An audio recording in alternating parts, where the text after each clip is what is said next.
55 55 اور 95 ہر عمر کے لیے یکساں مفید. مفاد عامہ کا عالم بردار. ضرور سبسکرائب کریں، لائک کریں، شیئر کریں اور بیل آئیکن پریس کرنا نہ بھولیں. ربانی دا اسکالر یوٹیوب چینل.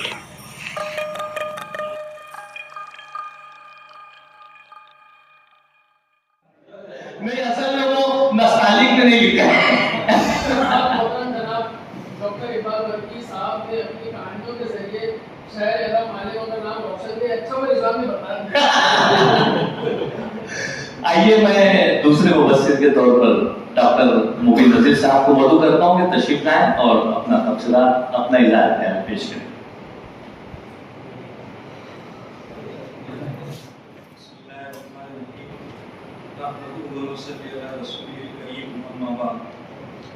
صدر محفل استاد محترم انصاری محمد رضا سر، صاحب کتاب استاد محترم ڈاکٹر اقبال برقی سر، جاوید انصاری صاحب، صدر ادارہ نثری ادب عتیق شامان سر، احمد حبیبی سر، ڈاکٹر انعام الرحمان صاحب، ڈاکٹر عمران امیر صاحب، دیگر مبصرین اور حاضرین کرام، السلام علیکم ورحمۃ اللہ وبرکاتہ.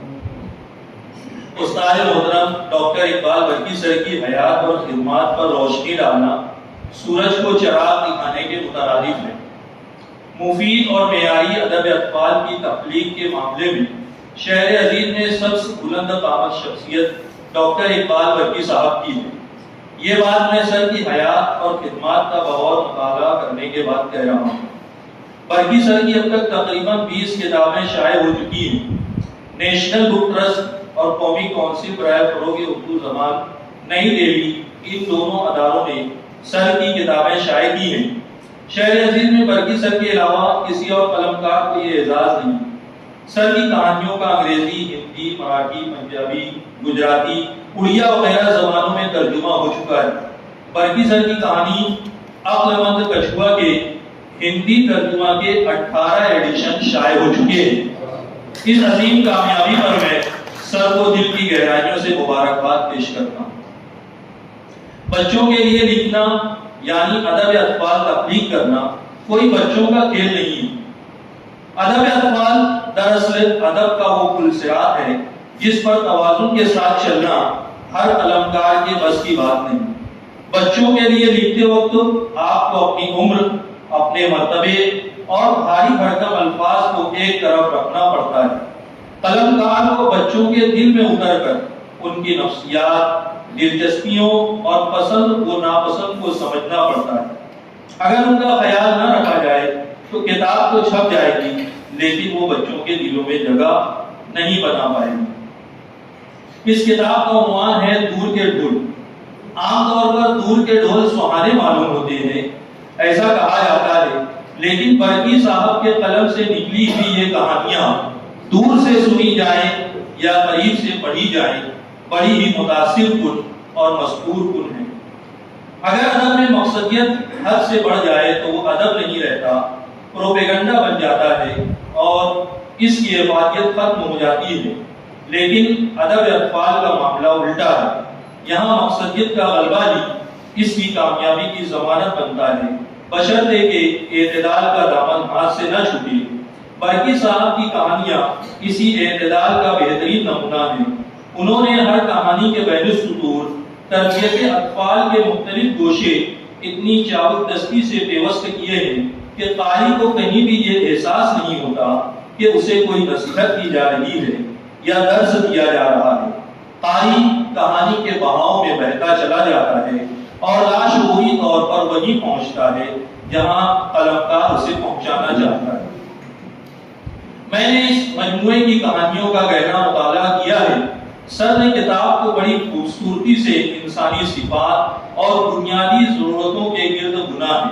پہلی کہانی ہمت کو دیکھیے.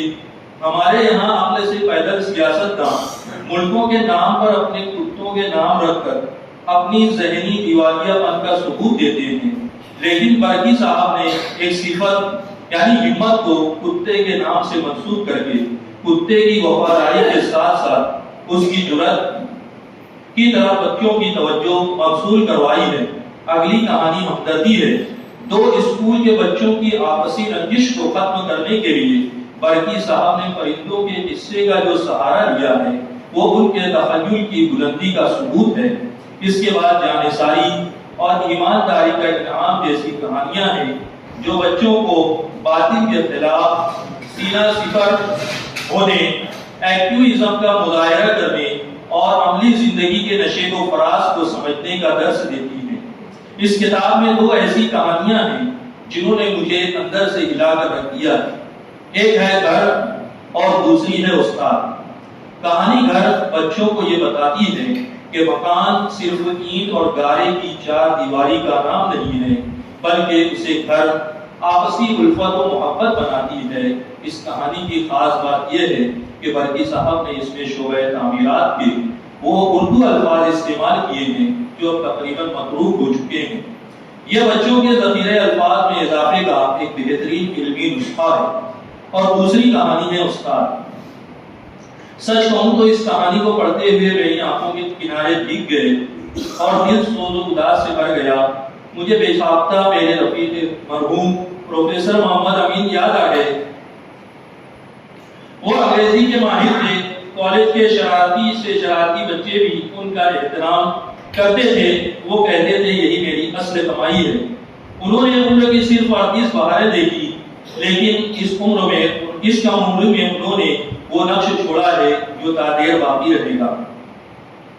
ابھی میں پانی لانے کے لیے گیا اس نشست کے لیے، تو وہاں بھی میری ملاقات جو ہے سر کے شاگرد سے ہی ہوئی، اور اس نے اتفاق سے مجھ سے پوچھا کہ پانی آپ کس لیے لے کر کے جا رہے ہو؟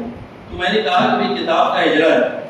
تو اس نے پوچھا کہ کس کی کتاب کا؟ تو میں نے سر کا نام بتایا، تو اس نے فوراً جو ہے تو یہ جو ہے سر کی محبت ہے، ایک استاد کا دیا ہوا علم ہے، اور اس نے کچھ باتیں بھی جو ہے سر کے تعلق سے کہی ہیں جو ایک پازیٹیو رسپانس ہے کہ سر نے ہم کو کس طریقے سے پڑھایا ہے وہ اب تک مجھ کو ازبر ہے۔ تو یہ استاد کی زندگی کا سرمایہ ہوتا ہے، اثاثہ ہوتا ہے، حاصل ہوتا ہے۔ اس کے لیے میں سر کو مبارکباد پیش کرتا ہوں۔ پروفیسر محمد امین بھی ہمارے برکی سر کے ہی شاگرد تھے، اور یہ کہانی استاد جہاں تک میں سمجھ سکا ہوں برکی سر کی اپنی کہانی ہے۔ ڈاکٹر اقبال برکی صاحب سادگی، عاجزی اور خلوص کا پیکر ہیں۔ انہوں نے اپنی پوری زندگی علم و ادب کے موتی لٹائے ہیں۔ زبان، ادب، سیاست، سماجیات، سائنس یابی، الیکٹرک یا الیکٹرانکس، آپ کسی بھی موضوع پر ان سے گفتگو کریں ان کے عمیق مطالعہ کے قائل ہو جائیں گے۔ شرارتی اور کند ذہن طلباء کو پیار سے پڑھائی کی طرف مائل کرنا اور ان کی مدد کرنا برکی سر کی زندگی کا ایک روشن باب ہے۔ اس میں آپ ادیبوں اور شاعروں کو بھی شامل کر سکتے ہیں۔ اس کتاب میں برکی سر کا ایک اور درد بھی سامنے آیا ہے، اور وہ ہے مادری زبان سے محبت۔ آج کل انگریزی تعلیم کا جو طوفان اٹھا ہے اس نے زبانوں کی بنیادیں ہلا دی ہیں۔ والدین انگریزی اسکولوں کو اسٹیٹس سمبل سمجھ کر ان کے جائز و ناجائز مطالبات کے سامنے سر جھکا دیتے ہیں، چاہے وہاں سے پڑھنے کے بعد بچہ کسی کام کا نہ رہے۔ ستم ظریفی دیکھیے کہ ان انگریزی اسکولوں کو چلانے والے اور پڑھانے والے خود اردو میڈیم سے پڑھے ہوئے ہوتے ہیں اور اب دوسروں کو انگریزی کے فوائد بانٹ رہے ہیں۔ اسی کرم کو برکی صاحب نے اپنی کہانی کے ذریعے پیش کیا ہے کہ مادری زبان ہی تعلیم کا سب سے مؤثر ذریعہ ہے، اور جدید تحقیق بھی اس بات کو ثابت کرتی ہے۔ برکی صاحب نے محض تفریح طبع کے لیے نہیں لکھا، ان کی ہر کہانی کے پیچھے اخلاق و کردار، جرأت و بے باکی، صداقت و امانت اور توحید و رسالت کا درس چھپا ہوتا ہے۔ قاری کہانی کے لطف کے ساتھ ساتھ لاشعوری طور پر ان اوصاف کو اپنانے کا عزم اپنے اندر پاتا ہے، اور میری نظر میں ایک سچے کہانی کار کی معراج یہی ہے۔ میں ڈاکٹر اقبال برکی صاحب کو اس مایہ ناز تخلیق پر دل کی گہرائیوں سے مبارکباد پیش کرتا ہوں، اور دعا کرتا ہوں کہ اللہ تعالیٰ ان کے قلم کو مزید روانی اور ان کی عمر میں برکت عطا فرمائے۔ یہ کتاب صرف بچوں کے لیے نہیں بلکہ ہر اس استاد اور سرپرست کے لیے بھی ایک تحفہ ہے جو نئی نسل کی بہترین تربیت کا خواہش مند ہے۔ شکریہ۔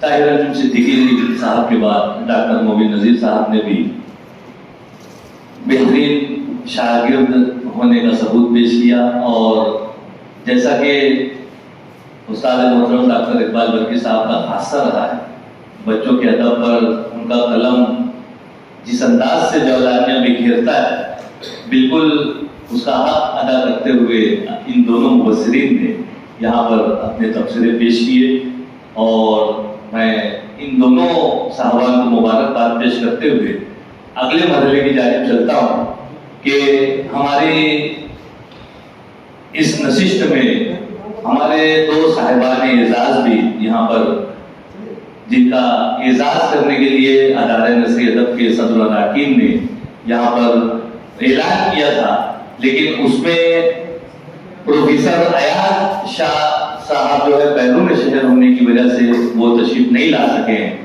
بہرحال یہاں پر ہمارے انعام الرحمان ابواللیث صاحب، جو کہ اب ڈاکٹر انعام الرحمان ابواللیث صاحب کہلائے جائیں گے، گزشتہ دنوں آپ کو پی ایچ ڈی کی ڈگری تفویض کی گئی، ممبئی یونیورسٹی سے آپ نے اپنے اس مقالے کو مکمل کیا ہے، اور جہاں تک میں جانتا ہوں آپ ایک علمی ادبی خانوادے سے تعلق رکھتے ہیں، اور کتابوں سے آپ کا بچپن سے ساتھ رہا ہے، اور کتابوں میں آپ کھوئے رہنے والی شخصیت کے طور پر جانے جاتے ہیں۔ حالانکہ شعبہ کامرس میں آپ نے ٹاپ پوزیشن حاصل کرتے ہوئے اپنی ایک منفرد شناخت بنائی۔ Malegaon high school and junior college میں 12th میں آپ ٹاپر رہے ہیں، اور مالیگاؤں شہر کا نام روشن کیا ہے، اور درس و تدریس کے فرائض سے وابستہ رہتے ہوئے آپ نے کوکن میں کچھ وقت بتایا، اور گزشتہ 8 سالوں سے آپ ممبئی شہر کے مہاراشٹر کالج میں اپنی خدمات پیش کر رہے ہیں، اور شعبہ کامرس میں آپ بہترین انداز سے اپنی تدریسی خدمات کو پیش کر رہے ہیں۔ یہ ان کا تعارف تھا، اور اجلت میں ہم نے جو ہے ان کا جو پی ایچ ڈی کا مقالہ تھا، اس کا ٹاپک جو ہے وہ میں نے جسٹ ان سے چاہا کہ وہ مجھے بتائیں، اور انہوں نے موبائل میں مجھے بھیجا ہے۔ اب میں یعنی اسے نکال کر آپ کے سامنے پیش کروں، اس سے اچھا ہے کہ وہ خود ہی مائک پر تشریف لا کر یہ بات بتائیں گے، لیکن اس سے قبل میں چاہوں گا کہ ادارہ نثری ادب کے پلیٹ فارم پر آپ کا استقبال کیا جائے۔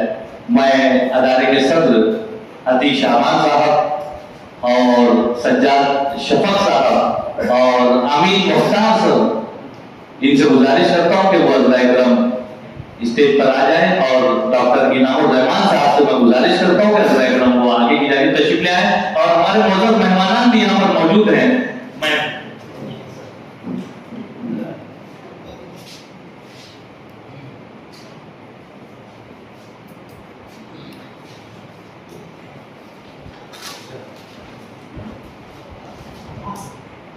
اس موقع پر ڈاکٹر احمد ایوبی صاحب کی ایک کتاب شناس نامہ، جو شناس نامہ جمہور، وہ بھی صاحب اعزاز کی خدمت میں پیش کی جا رہی ہے۔ ساتھ ہی دور کے ڈھول، یہ کتاب بھی صاحب اعزاز کی خدمت میں پیش کی جا رہی ہے۔ ڈاکٹر انعام الرحمان ابواللیث صاحب کی خدمت میں یہ تحائف اور شال کا نذرانہ پیش کیا گیا۔ ادارہ نثری ادب کا یہ خاصہ رہا ہے کہ جب بھی کوئی اعزاز حاصل کرتا ہے، کوئی انعام حاصل کرتا ہے، درس و تدریس، زبان و ادب کے حوالے سے شہر کا نام روشن کرتا ہے، تو یہ پلیٹ فارم ان کے اعزاز کے لیے موجود ہوتا ہے۔ آج ہم نے وہ یہاں پر عملی طور پر ہم نے آپ کے سامنے پیش کیا۔ آئیے ہمارے جو معزز مہمانان یہاں پر موجود ہیں، میں چاہوں گا کہ دو جملہ عنایت کریں، لیکن اس سے قبل صاحب اعزاز سے میں گزارش کرتا ہوں کہ عزرائے کرم مائک پر تشریف لائیں، اور اپنے پی ایچ ڈی کا جو عنوان تھا وہ بھی بتائیں، اور اپنی تاثرات کا اظہار کریں۔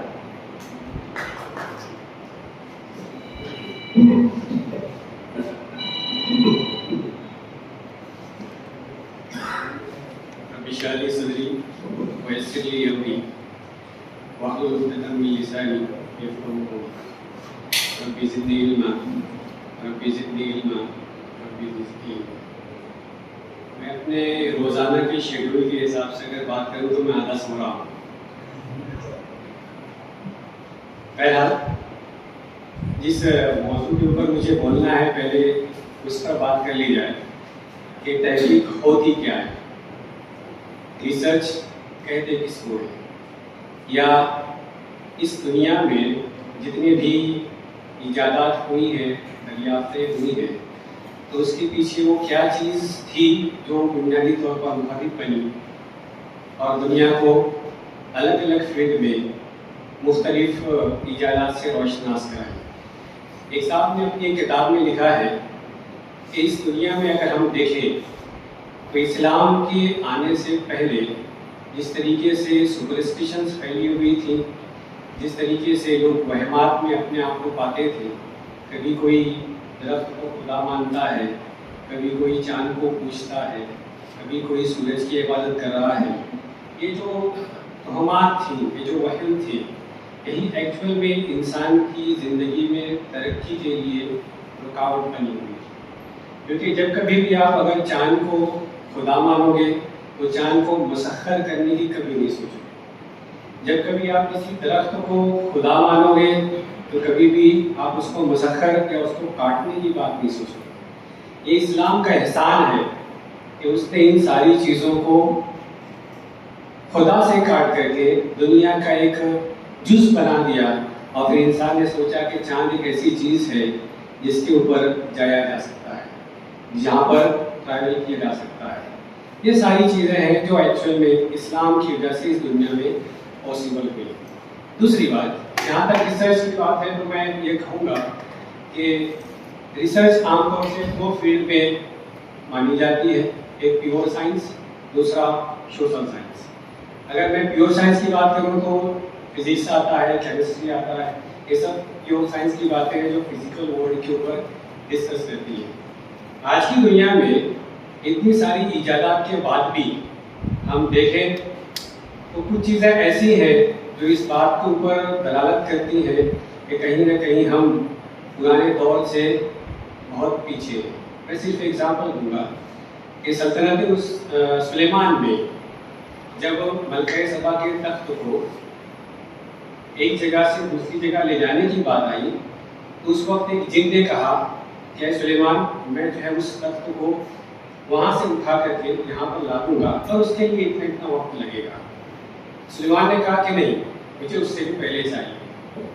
وہاں پر ایک انسان کھڑا ہوا اور اس نے کہا کہ قال الذی عنده علم من الکتاب انا آتیک ان یرتد الیک طرفک، کہ اے سلیمان، میرے پاس وہ علم ہے جس کی وجہ سے تمہاری آنکھ کی جو پلک ہے وہ جھپک کر کے مل کر کے الگ بھی نہیں ہونے پائے گی کہ وہ تخت آپ کے سامنے آ جائے گا۔ اب یہ کون سا فزکس تھا، کون سی سائنس تھی، آج ہم وہاں تک پہنچے ہیں؟ یہ سارے سوالات ہیں جو آج ایک ریسرچ اسکالر کو سوچنے چاہیے۔ اسی لیے میں کہتا ہوں اکثر کہ اقبال کا ایک بہت اچھا شعر ہے جو انہوں نے ایک آیت کے اوپر رکھی ہے کہ ان السمع والبصر والفؤاد کل اولئک عنہ کان مسئولا، تو اس نے آپ کو آنکھ دی، زبان دی، بصیرت دی، اور ان چیزوں کے بارے میں آپ سے پوچھے گا۔ کھول آنکھ زمیں دیکھ، فلک دیکھ، فضا دیکھ، مشرق سے ابھرتے ہوئے سورج کو ذرا دیکھ۔ یہ دیکھنا کیا ہے؟